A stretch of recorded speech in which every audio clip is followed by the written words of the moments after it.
Isaya 54:17, kila silaha itakayoundwa, itakayotumwa, itakayofanyika juu yako haitafanikiwa.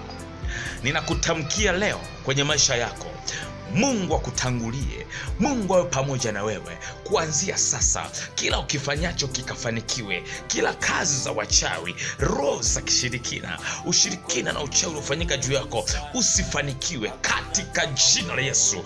Bwana na kubariki, Bwana na kutetee, Bwana na kupiganie. Imeandikwa, hapana uganga wala uchawi katika Israeli, wala usimwache mwanamke mchawi aishi. Ikawe kwako katika jina la Yesu Kristo. Amen. Mungu akubariki.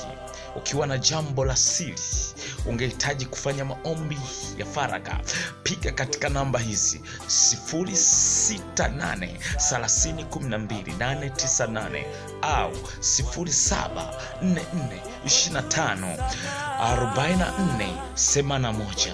Mungu akubariki. Kolaba suple ya disishu.